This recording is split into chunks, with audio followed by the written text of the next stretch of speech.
लगेगी आग तो आएंगे कई घर जद में, लगेगी आग तो आएंगे कई घर जद में, इस मोहल्ले में मेरा ही मकान थोडी आहे। ही अतिक्रमण मोहीम ही गोरगरिबाला संपवणारी मोहीम आहे। एकतर पाऊस पडणार, एक तर निसर्गाची मार आणि त्यामध्ये ही प्रशासनाची मार। मित्रांनो, रोडच्या कडला पुढे भेटत तिथं जागा करून खाणारे गरीब लोक आज यांच्यावर या निलंगा नगर परिषदनं ही भीक मागाची पाळी आणलेली आहे। आज काही लोक आत्महत्या करू शकतात, काही लोकांच्या अंगावर कर्ज आहे, काही लोकांची मुलं शिक्षणाला आहेत, काही लोकांच्या घरी आजारी माणसं आहेत। त्यानं काय करायचं आहे, कुठं जायचं आहे?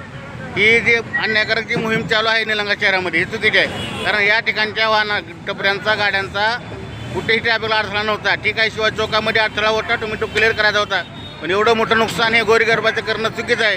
हे पानटपरीवाले, हे गाडीवाले हे कुठले करोडपती नाहीत, हे लखोपती पण नाहीत। हे आपली पोटाची उपजीविका साधण्यासाठी एक 10-12 हजार रुपयाचं डब्बा करून रोडच्या कडला करून खाल्ले लोक आहेत ते। आणि याच्यामध्ये ही अतिक्रमण मोहीम माझ्या पूर्ण निलंगा शहरातील लोकांना आवडलेली नाही, कारण याच्यामध्ये अन्याय झाला आहे खूप लोकांवर।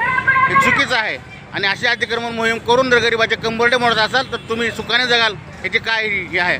तुम्हाला पण हे भोगावंच लागेल।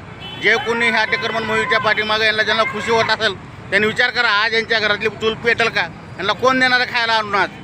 आज यांचे जे लेकरं बाळ उपाशी मरतील यांचं काय?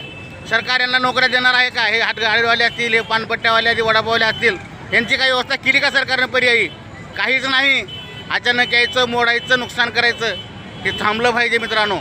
आणि माझी निलंगा शहरातील नागरिकांना विनंती आहे, तुम्ही आम्हाला साथ द्या। आम्ही